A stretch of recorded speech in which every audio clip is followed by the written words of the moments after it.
We acknowledge the Darug, Darkinjung and Wanneroo people who are the traditional custodians of the lands on which our school gathers. We pay respects to their elders past, present and emerging. May we yearn together for a peaceful and reconciled nation based on justice and hope.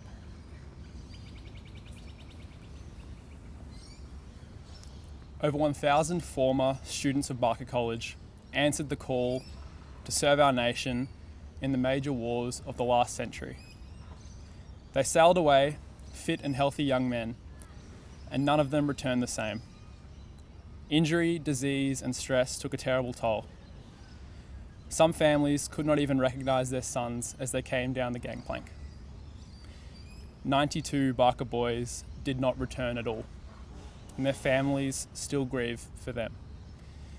It is fitting, therefore, that we, the present members of the Barker community, should pause on this day and in this place to pay our respects to the memory of these former students.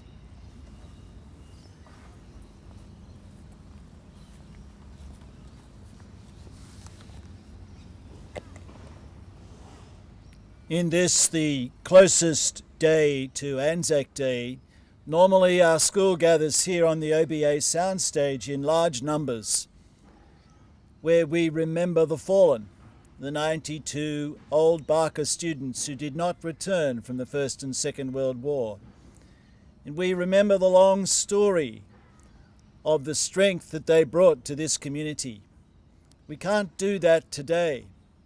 Sadly, we are separated. By virtue of the virus, we can't gather here as we normally would.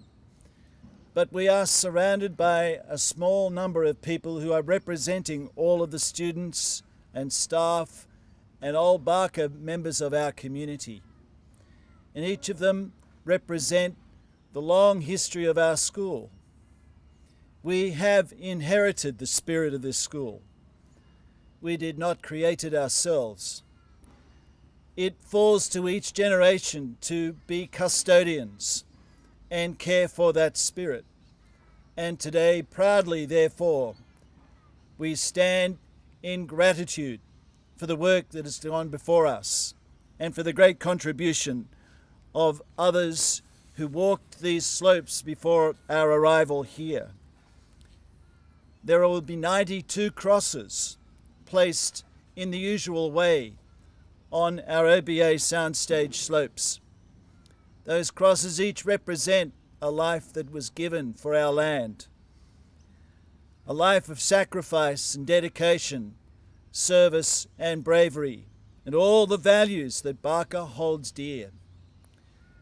As we consider the kind of school that we will pass on to succeeding generations, we remember those key truths that bind us now to the past and into the future. Schools continue to change.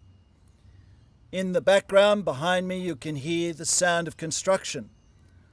New facilities are rising where there were none before. Adjustments are constantly being made. And those changes remind us that the future continues to beckon us. And yet, we cannot live in the future until we take the long look back to our past. Today, it gives me considerable pride to announce the names of 3 pods that currently stand above the War Memorial Oval, our main oval, the Barker Oval that we cherish so much. The story of that oval is a story in itself, funded by the parents of boys who did not return from the First World War. The grandstand itself was built by the mothers of boys who did not return, and their names are engraved on the walls of that grandstand. And when our students run out onto that oval, they remember those who went before them and the long story of our school. Above the oval, for comfort and for viewing, for shelter and for encouragement, we have placed 3 pods, spaces where people can gather when gathering was acceptable, places where people could watch the games and enjoy the shelter of that space. Today we are announcing the names that we will give to those 3 pods. They are significant names in the history of our school. One of them will be called in honour of John Dennis McClure, who was a student at Barker College from 1929 to 1937. He was killed in a flying accident in 1944. The College Barker in 1944 remembers him this way: the second son of the McClure family to pay the supreme sacrifice, he will always be remembered at Barker for the extremely high standard he set as the senior prefect in his last year at the school. He crowned a long and successful career by being awarded the Anderson Stewart Medal, the highest prize the school has to offer, and without doubt he possessed the characteristics necessary for a Rhodes Scholar. John Dennis McClure was killed in a flying accident. He was a flying officer. After training in Australia and in England, he was posted to India, where he led with distinction. While training in India, he was awarded a cup for the most efficient pilot in his unit. His death was a tragedy. The second one will be called Ross, in honour of Francis Ernest Harkness Ross, who died of wounds in Borneo in 1945. The College Barker in 1945 remembered Francis Ernest Harkness Ross this way: he died from wounds he received in Borneo, and adds the third to the list of recent senior prefects who have fallen in war. He will be remembered by Barker boys for his outstanding sporting qualifications, his ability as a cadet officer, and his leadership. He achieved distinction in practically every branch of sport, and at the same time was a scholar of considerable ability. And the third one will be called in honour of Rupert Landell's Waldron Nelson, also killed in action in Borneo in 1945. The College Barker records that Rupert Nelson was killed in action while serving as a lieutenant in the 2nd 33rd Infantry Battalion. He was the second of our senior prefects of recent years to pay the supreme sacrifice. A boy of high ideals with a great sense of duty, his death is a distinct loss to the world. It is said on the day when Mr. Leslie announced the death of Rupert Nelson that he shed tears. That strong leader of our school, not known to displays of public emotion, shed tears at the loss of yet another school captain in honour and service of our country. It is fitting, therefore, that this day, 2020, our 130th anniversary year, that we should name these 3 pods in recognition of these 3 distinguished servants of our school who paid the supreme sacrifice and whose names liveth forevermore in the life of our community. May we remember them. May we remember their sacrifice, and may we build our school's future on the strong foundations of its wonderful past of sacrifice, service, duty, and honour.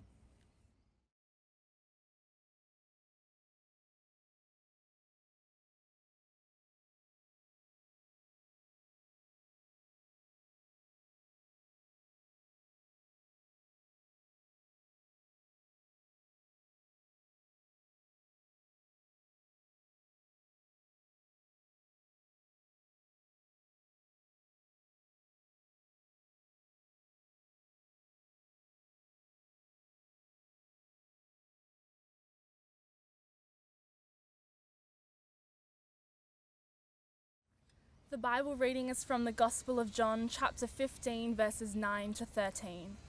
As the Father has loved me, so have I loved you. Now remain in my love. If you obey my commands, you will remain in my love, just as I have obeyed my Father's commands and remain in his love. I have told you this so that my joy may be in you and that your joy may be complete. My command is this: love each other as I have loved you. Greater love has no one than this, that he lay down his life for his friends. For the word of the Lord, thanks be to God.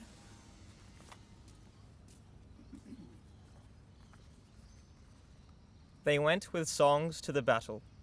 They were young, straight of limb, true of eye, steady and aglow. They were staunch to the end, against odds uncounted. They fell with their faces to the foe. They shall grow not old, as we that are left grow old. Age shall not weary them, nor the years condemn. At the going down of the sun, and in the morning, we will remember them, lest we forget.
We've honoured the sacrifice of those who have fallen in defence and service of their country. We remember, may we never forget. We think of those who have served in theatres of war, And we're grateful also for those Australians active in our armed forces today. May they continue to discharge their duties with diligence and dedication. We think of our beautiful but conflicted world. May God grant us healing and peace, deep healing and lasting peace. And to all of you, members of the Barker community here, there and everywhere, doing life very differently at the moment, the Lord bless you and keep you, make His face to shine upon you and be gracious to you. Amen.